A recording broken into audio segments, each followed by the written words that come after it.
Industry belt లో ఉన్న police station like Paravada Kothapalli మీరు హోమ్ మినిస్టర్ కాబట్టి 60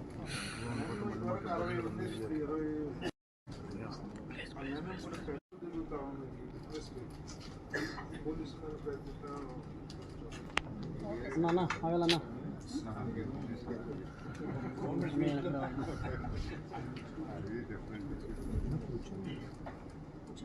కూర్చోండి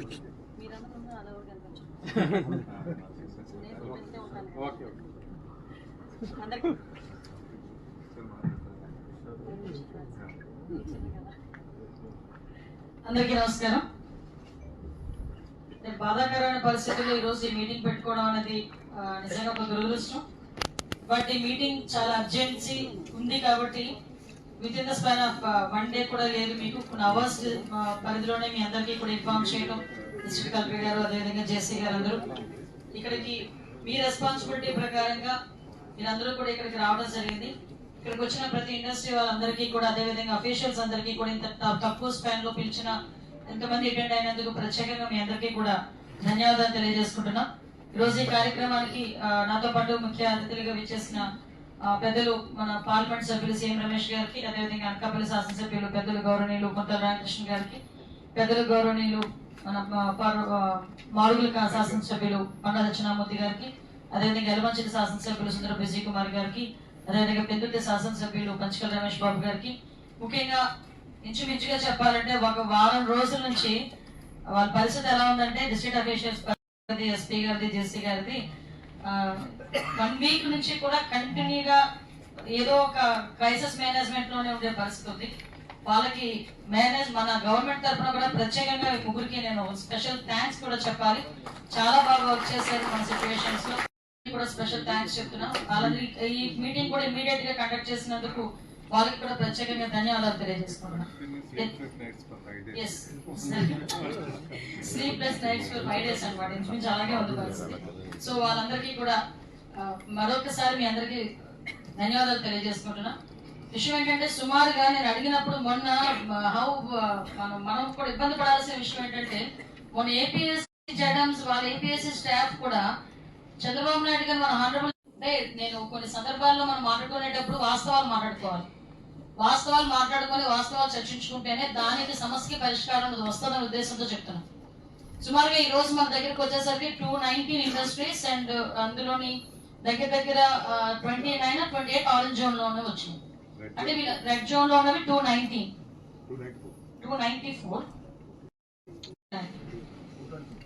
రెడ్ జోన్ లో ఉన్నవి, మిగతా ఆరెంజ్ జోన్ లో ఉన్నవి. అంటే ఓవరాల్ గా ఇన్ని కంపెనీస్ మనం హ్యాండిల్ చేస్తున్నప్పుడు, ఇన్ని యాక్సిడెంట్లు జరుగుతున్నప్పుడు యావరేజ్ చూసుకుంటే లాస్ట్ 5 years నుంచి కానీ లాస్ట్ 10 years నుంచి కూడా మనం చూసుకుంటే యావరేజ్ అని చూసుకుంటే వీక్ కి ఒకటి యావరేజ్ మనకు జరుగుతుంది. ఒక డెత్ అనేది కంపల్సరీ జరుగుతుంది, ఎక్కడో ఒక యాక్సిడెంట్ జరుగుతుంది. అంటే ఇన్ని యాక్సిడెంట్లు జరుగుతున్నాయి. ఇందాక పెద్దలు మన వాళ్ళు అనేది మన రామకృష్ణ గారు వాళ్ళందరూ అన్నట్టు ఏదో యాక్సిడెంట్ జరిగినప్పుడు మనం అక్కడికి వెళ్తాము, ఏదో హడావిడి చేస్తాము, ఏదో కాంపన్సేషన్స్ అనౌన్స్ చేస్తాము, మనం ప్రెస్ లో మాట్లాడేస్తాము, అయిపోయింది, తర్వాత మనం బయటకు వచ్చేస్తాం. తర్వాత మళ్ళీ ఇంకో సంఘటన జరిగేసరికి మళ్ళీ అక్కడికి పరిగెట్టుకుని వెళ్ళేసే పరిస్థితి కనిపిస్తాం. అసలు ఇండస్ట్రీలో ఎన్ని ఇండస్ట్రీస్ ఇప్పుడు మనకి బల్క్ డ్రగ్ కంపెనీస్ కి ఈ ఫార్ములాస్ తయారు చేసే కంపెనీస్ రెండు వేరుగా ఉంటాయి మనకి కంపెనీస్ లో కూడా. సో మనకి ఆ ఫార్ములేషన్స్ కి సంబంధించిన కంపెనీస్ లో మాక్సిమం ఎక్కువ మనకి ప్రమాదాలు అనేవి జరగవు, ఎందుకంటే హైదరాబాద్ అటువైపు మాక్సిమం ఉంటాయి, అటువంటి వాటిలో జరగవు. ఈ బల్క్ డ్రగ్ కంపెనీస్ దగ్గరికి వచ్చేసరికి మేజర్ ప్రాబ్లమ్స్ ఎక్కడ ఉంటాయంటే రియాక్టర్స్. ఈ బల్క్ డ్రగ్ కంపెనీస్ లో మాక్సిమం మేజర్ గా ఉండేది రియాక్టర్స్. ఒక్కొక్క ఫ్యాక్టరీలో ఇంచుమించుగా 1 నుంచి 10 నుంచి 20 రియాక్టర్స్ వరకు ఉంటాయి. అంటే ఇన్ని రియాక్టర్స్ కూడా ఎక్కడ ప్రాబ్లం వస్తుందంటే ఇంచుమించుగా అందులో ప్రొడక్ట్ కూడా దగ్గర 1000 కిలోల ప్రొడక్ట్ ఆ రియాక్టర్ అనేది క్యారీ చేస్తుంది. అటువంటిప్పుడు మనకి హీట్ జనరేట్ చేసి హీట్ అనేది ఎప్పుడైతే ఎక్కువ అవుతుందో ఆ టైంలో బ్లాస్ట్ అవుతుంది. ఇది మినిమం మనందరికీ తెలిసిన ఇన్ఫర్మేషన్. అది అట్ ద సేమ్ టైం ఎక్కడ బయటకు వస్తుంది. ఫస్ట్ సీఎం గారు ఆ కంపెనీ ఎసెన్షియా కంపెనీ దగ్గర వాళ్ళని అడిగింది ఏంటంటే మీకు అలారమిక్ సిస్టమ్ ఎందుకు లేదు అని అడిగారు. అలారమిక్ సిస్టమ్ ఉందా అంటే అవుట్ ట్రేడ్ చెప్తున్నాడు ఆయన ఉంది అని. 2 రోజుల నుంచి పిచ్చోళ్ళ మేమందరం అక్కడ కూర్చొని రామకృష్ణ గారు మేము అందరూ రాత్రులు 12 టైంలో నేను వెళ్ళి కూర్చొని ఆ 2 days అక్కడే వీళ్ళు ఇంచుమించుగా భోజనం తిండి తిప్పలన్నీ అక్కడే చేసి వీళ్ళు భోజనం లేకుండా కూర్చొని అక్కడ మాట్లాడి ఎక్కడ సేఫ్టీ ప్రికాషన్స్, ఎక్కడ అలార్మింగ్ సిస్టమ్ మాతో లేవని చెప్పిన వాళ్ళు సీఎం గారి దగ్గరకు వచ్చి ఎందుకంత అవసరం? అసలు ఇంతకు ముందు మనకి ఆ బంజన్ గ్యాస్ స్మెల్ బయటకు వస్తేనే అలార్మింగ్ సిస్టమ్ ఉండాలి. ఫైర్ అక్కడ హీట్ జనరేట్ అయ్యి హీట్ పెరుగుతుంది అనేటప్పుడే ఆటోమేటిక్ అలార్మింగ్ సిస్టమ్ ఉండాలి. అలార్మింగ్ సిస్టమ్స్ నేను మిమ్మల్ని ఎవరిని బ్లేమ్ చేయట్లేదు, దయచేసి మీరు రీచెక్ చేసుకుంటారన్న ఉద్దేశంతో చెప్తున్నాను నేను. అలాగే మీ ఒక్కరిదే నేను బ్లేమ్ చేయట్లేదు, అఫీషియల్స్ కూడా ఇక్కడ ప్రాబ్లం ఉంది.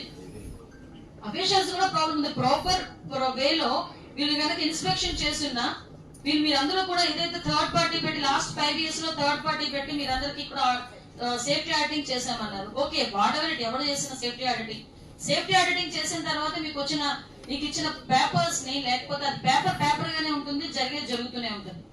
ఎందుకు దానికి ప్రాపర్ ఇన్స్పెక్షన్ జరగట్లేదు?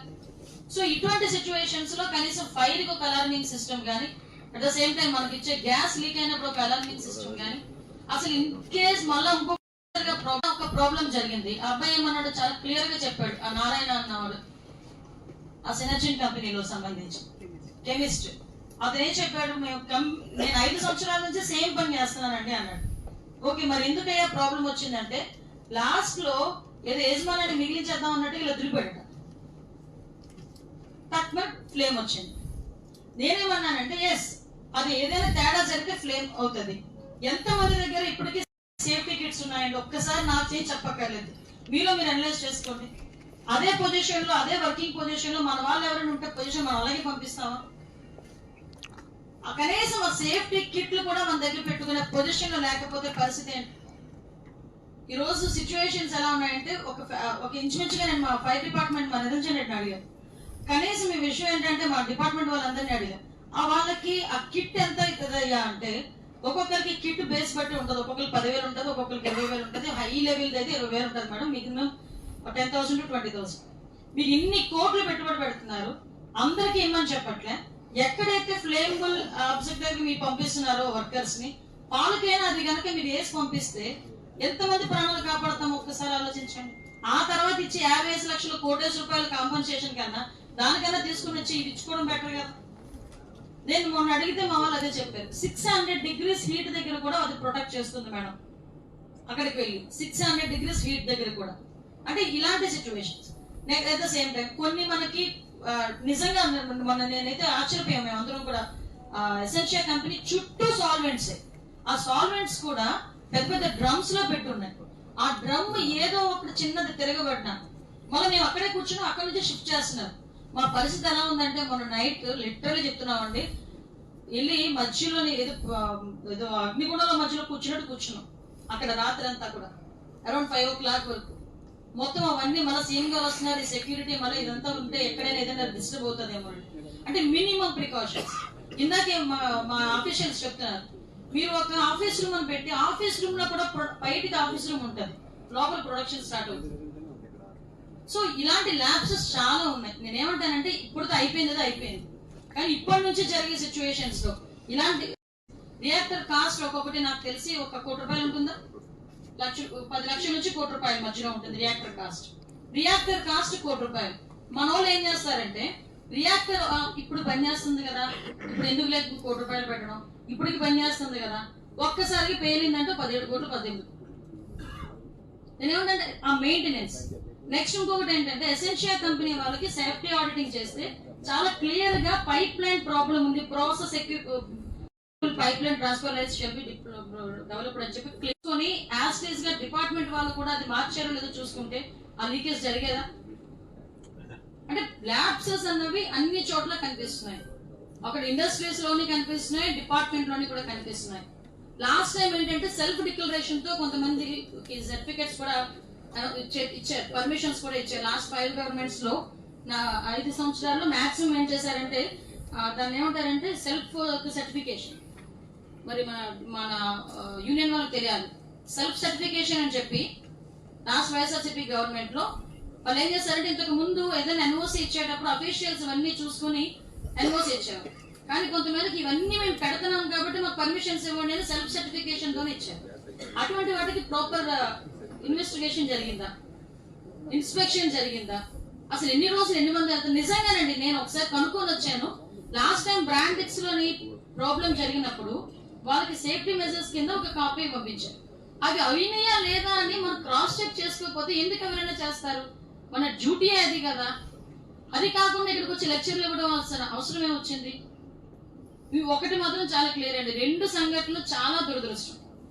ఆ సంఘటనలో మేము ఎంతవరకు ఫేస్ చేస్తున్నామంటే ఆ ప్రజాప్రతినిధులుగా ఉన్న మేము కానీ అఫీషియల్స్ గా ఉన్న వాళ్ళు కానీ అక్కడ ఉన్న ఫైర్ డిపార్ట్మెంట్, ఎన్డీఆర్ఎఫ్, ఎస్డీఆర్ఎఫ్ వీళ్ళందరూ కూడా అక్కడికి వెళ్ళి వర్క్ చేసిన ఒక చిన్న హ్యూమన్ ఎర్రర్ వల్ల అందరం బ్లేమ్ అవుతున్నాం. కొన్ని వందల కుటుంబాలు లాస్ట్ 5 సంవత్సరాల్లో 119 సంఘటనలు 120 మంది చనిపోయినా ఈ రోజుకి కూడా ఆడిటింగ్స్, సేఫ్టీ ఆడిటింగ్స్ ప్రాపర్ వేలో జరగట్లేదు అంటే దాన్ని ఎవరిని బ్లేమ్ చేసుకుందామా? సో నేను ఒకటే చెప్తున్నానండి, ఈ రోజు నుంచి ఇప్పుడు ఇంతమంది ప్రజాప్రతినిధులు అందరూ చెప్పిన విషయాలన్నీ విన్నారు. ఇంకొకటి, తక్కువ జీతాలకు వస్తాయని స్కిల్డ్ పర్సన్స్ కాకుండా మీరు ప్రాపర్ వేలో ఇన్ కేస్ మాలాంటి వాళ్ళు మేము అడుగుతాం, అయ్యా మా వాళ్ళకి ఉద్యోగాలు ఇవ్వండి, భూములు ఇచ్చాం కదా మేము అడుగుతాం. వాళ్ళకి స్కిల్ మీరు ట్రైన్ చేసి వాళ్ళు పెట్టాలి తప్పించి ఆ పొజిషన్ లో ఏదో ఎమ్మెల్యే గారు చెప్పారు, మినిస్టర్ గారు చెప్పారు కదా, బిఎస్సీ చదువుకున్నాడు కదా, ఏదో ఇచ్చేద్దాంలో తక్కువకి వచ్చింది కదా అని చెప్పి చేస్తా ఉంటే మెయిన్ ప్రాబ్లమ్స్ వస్తాయి. అటువంటి సిచ్యువేషన్ ఏదైనా ఉంది మాకు ఎక్స్ప్లెయిన్ చేయండి. లేదు ఒక స్కిల్ డెవలప్మెంట్ సెంటర్ లాంటిది ఏదైనా మనం మాట్లాడుకుంటే లోకల్ వాళ్ళకి ఎలా ఉద్యోగాలు ఇవ్వాలి కాబట్టి ఆ స్కిల్ డెవలప్మెంట్ సెంటర్ ఏదైనా పెట్టుకుంటే దాంట్లో వాళ్ళు ట్రైన్ అప్ అయ్యి కనీసం వచ్చే పరిస్థితి అయినా ఉంటుంది మనకి. అంటే ఇలాంటి సిచ్యువేషన్స్ చిన్న చిన్న మెయినర్ సిచ్యువేషన్స్ అనుకుంటాం కానీ ఇవే చాలా మేజర్ గా మనకి ఇంపాక్ట్ అయ్యే పరిస్థితి ఉందండి. మెయిన్ ప్రాబ్లం కూడా మనందరూ నెక్స్ట్ మాక్ డ్రిల్స్. నాకు తెలిసి మాక్ డ్రిల్స్ దీన్ని చేయాలి అని చెప్పి మేము చెప్తాము. దానికి ఫ్యాక్టరీస్, మీ ఇండస్ట్రీస్ వాళ్ళు కూడా వాళ్ళకి యాక్సెప్ట్ చేయాలి. మేము వచ్చి మాక్ డ్రిల్ ఇంకో విషయం అండి, ప్రాపర్ వెంటిలేషన్ కూడా ఉన్నట్టు. నేను కొన్ని చూశాను. మొన్న నేను ఎసెన్షియా కంపెనీలో ఎక్కడ కూర్చుందామని రామకృష్ణ గారు మేమందరం లిటరల్ ఆయన ఎలా అనిపించిందని నాకైతే భయమేస్తుంది. వెంటిలేషన్ లేదు, ఎక్కడ పడితే అక్కడ వైర్లు, పెద్ద పెద్ద పైపులు, ఆ మధ్యలో 4 ఏసీలు పెట్టి ఒక రూమ్ లో పెట్టి 4 చైర్లు వేసి మమ్మల్ని కూర్చోబెట్టారు. అప్పటికి ఏసీ డక్స్ లోకి వెళ్ళిపోయింది మొత్తం అంతా అన్న సంగతి తెలుసు. 12 దాటిన తర్వాత మా పరిస్థితి ఏంటంటే ఎటువైపు నుంచి వస్తుందో తెలియట్లే, విండ్ మొత్తం స్మెల్. అసలు లోపల స్మెల్ వస్తుందా, బయట నుంచి ఏదైనా స్మెల్ వస్తుందా, అసలు మేము ఏ పొజిషన్ లో ఉన్నాము, మాస్కులు లేవు, ఏమీ లేవు.